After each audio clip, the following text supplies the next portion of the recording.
ऊपर के रेट में फंस गए तो पूरा वीडियो ढंग से देख लेना। उससे पहले ये जान लो भैया, शेयर गिर क्यों रहा है ओला इलेक्ट्रिक का। सबसे पहले तो भैया यहाँ पे Q4 का जो लॉस आया है काफी खतरनाक आ गया। रेवेन्यू भी गिरा है, प्रॉफिट भी गिरा है, सब कुछ ही गिरता हुआ हमें देखने को मिला है। प्रॉफिट तो गया ही नहीं, लॉस में चल रही है कंपनी। और दूसरा यहाँ पे लॉस जो है बढ़ते जा रहे हैं। ऐसा भी नहीं है कि भाई लॉस कम हो रहा हो धीरे धीरे, ना, लॉस बढ़ते आ रहे हैं। ठीक है, ये अपने आप में किसी भी कंपनी के लिए बहुत बुरी चीज है।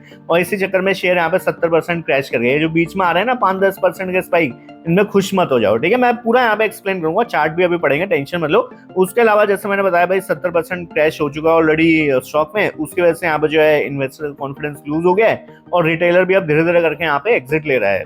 और यही मेन रीजन है, सेंटिमेंट्स भी नेगेटिव चल रहे हैं। अब चार्ट पे चलते हैं, वहीं पे मैं एक्सप्लेन करता हूँ आगे की चीजें आपको। तो दोस्तों चार्ट पे अपन आ चुके हैं एंड यहाँ पे ये जो स्पाइक आई थी, ये जैसे मैंने इस वाली स्पाइक में बोला था कि भाई पूरा ही यहाँ पे जो है जैसी कैंडल बनी थी वैसे ही सेल ऑफ हो गया पूरा यहाँ से, और दोबारा से एक स्पाइक आ चुकी है। ठीक है, राउंडिंग बॉटम पैटर्न बन रहा है यहाँ पे। ठीक है, इसको कप पैटर्न भी बोलते हैं कई लोग। ठीक है, तो अगर ये बनता है और इसका ब्रेकआउट आता है सक्सेसफुली यहाँ पे 45 रुपए के ऊपर, 46 रुपए के ऊपर, तो पॉसिबल है कि भाई इतना टारगेट आपको ऊपर के लेवल में मिल जाएगा। ठीक है, तो यहाँ पर आपका जो टारगेट यहाँ पे बैठेगा इसके अकॉर्डिंग मैं बोल रहा हूँ। ठीक है, यहाँ पे कप पैटर्न जो बन रहा है इसके अकॉर्डिंग टारगेट बैठेगा ये वाला। ठीक है, 50 रुपए, और वही हमारे पास मेजर रेजिस्टेंस जोन भी है। तो शॉर्ट टर्म में अगर चलना भी हो तो 50 तक का ये पहुंचेगा, उसके बाद फिर से सप्लाई आ जाएगी। वीडियो को फटाफट से लाइक कर दो, चैनल को दो सब्सक्राइब, नया चैनल आपके लिए बनाया और जेन्युइन कंटेंट कहीं और देखने को मिलेगा नहीं। ठीक है, यहाँ पे मैं सारा बताऊंगा। ठीक है, फंस फुसा गए ऊपर के लेवल पे, क्या करना है शानदार सुन लेना। सबसे पहले ये ध्यान रखो, अगर आप शॉर्ट टर्म ट्रेडर हैं तो क्या करना है, तो आपको यहाँ पे वीडियो को कर देना लाइक। हाँ, मजाक कर रहा हूँ। तो आपको यहाँ पे जो है इसके नीचे अपना एसएल मेंटेन करते हुए चलना है। ठीक है, मैंने आपको उस समय ही बोला था कि भाई अगर इसके नीचे क्लोजिंग आती है इस लेवल के नीचे तो अपन निकलने का यहाँ पे प्लान करेंगे। ठीक है, और ये लेवल था 29.5, 39.5 सॉरी। ठीक है, तो यहाँ पर उसके नीचे आई नहीं क्लोजिंग एंड जस्ट वहीं से रिवर्सल यहाँ पे आ चुका है। और बहुत बढ़िया हुआ कि आप लोग नहीं निकले होंगे, आई होप। बट अगर इस बार अगर नीचे आता है और ये लेवल्स को तोड़ के नीचे निकलता है 39.5 जो मैंने पहले भी दिया था, तो भाई बड़ा क्रैश यहाँ पर आता हुआ देखने को मिलेगा। क्यों? Technical wise. ठीक है, मेजर रीजन यही बनेगा। और यहाँ पर अब डिस्कस कर लेते हैं लॉन्ग टर्म का व्यू। बट उससे पहले एक काम करो, फटाफट से जाओ टेलीग्राम पे सर्च करो विजू स्टॉक फाइंड। फ्री में स्टॉक्स मिलता है जहां पे आप लोग बढ़िया पैसे छाप सकते हो, तो उस चैनल को तो पहले ज्वाइन कर लो। ठीक है, अब आओ वापस। तो भाई देखो, जैसे यहाँ पे लॉन्ग टर्म का डिस्कस कर रहे हैं अब। ठीक है, अब यहाँ पे ना बातें थोड़ी गहरी हो जाएंगी, थोड़ा सा मेंटली अपने आप को ओपन रखना। ठीक है, मेरी कोई भी बात बुरी लगेगी गाली मत देना। ठीक है, अब सुन लो पहले ध्यान से। देखो, सबसे पहले तो ये है भैया 70% क्रैश ऑलरेडी स्टॉक हो चुका है, और ऐसा किसी भी बुक में नहीं लिखा है कि भाई 70% क्रैश होने के बाद स्टॉक जो है और क्रैश नहीं हो सकता है। पॉसिबल यहाँ से और 20% क्रैश हो जाए, नो वन नोस। ये वहाँ इस करंट मार्केट प्राइस से भी 50% फेल हो सकता है भाई, कोई नहीं जानता है। पता चला ऊपर के लेवल से 90% साफ हो गया, ये नो वन नोस। तो यहाँ पे आपका जो गेम बनने वाला है वो बनने वाला है हीरो जीरो का गेम। अभी देखो, यहाँ पर अगर फंस गए हो ऊपर के लेवल पे, तगड़े लेवल पे, यहाँ ऊपर के लेवल एक बार 100 के ऊपर ही ले लिया है भाई, और लॉस इतना है कि भाई अब तो गेम ही खत्म है, तो आपका वैसे ही भाई 60-70% पैसा जा चुका है।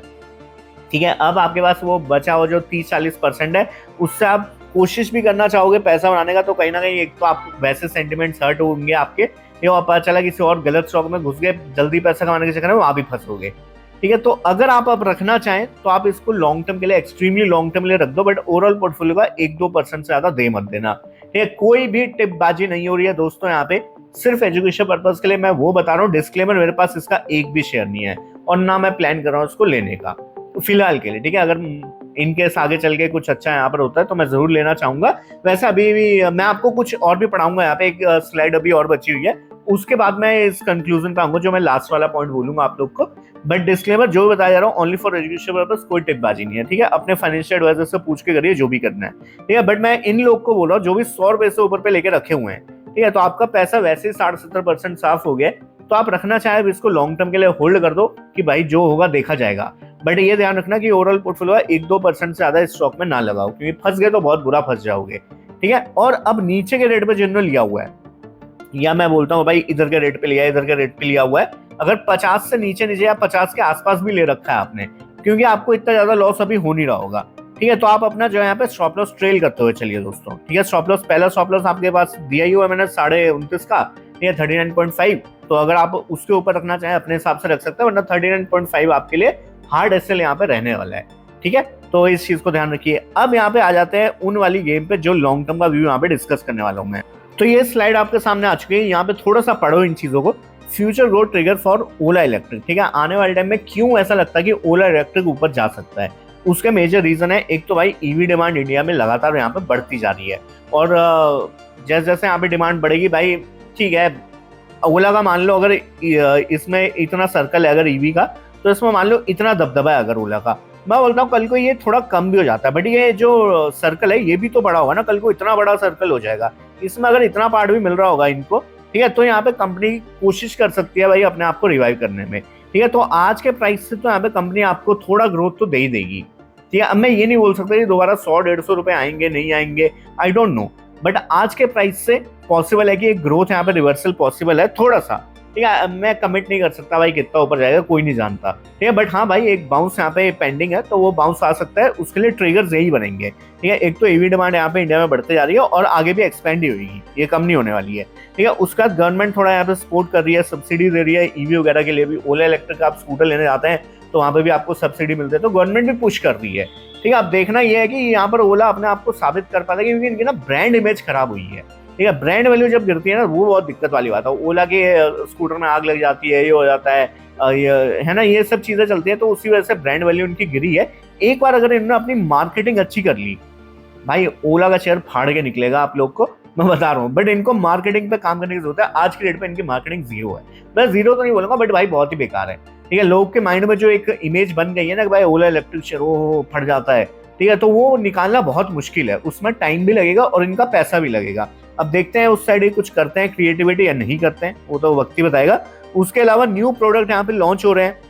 ठीक है, इनका प्रीमियम साइड पर भी जो है एक तरह से वो है, अभी नया इन्होंने कुछ तो निकाला है, और वो थोड़ा सा महंगा भी निकाला हुआ है।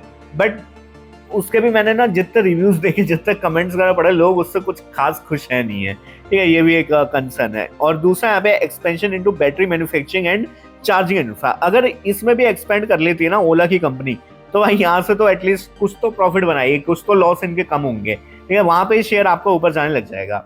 तो ये सारे ट्रिगर्स हैं जो आने वाले टाइम में शायद ओला के लिए एक पॉजिटिव नोट पे भी जा सकते हैं। तो अब मैंने यहाँ पे कंक्लूजन नहीं देना है कुछ भी कि भाई आप ये करो वो करो, आप अपने हिसाब से डिसीजन लो। मैंने आपके लिए इतनी इन्फॉर्मेशन दे दी, आप अपना दिमाग लगा के इतना डिसाइड कर सकते हैं आपको करना क्या है। ठीक है, तो फिलहाल इस वीडियो पे रोकते हैं, तब के लिए बाय बाय। होस्ट दोस्त ऑनर वाले विशाल सुशील, चलो बाय बाय।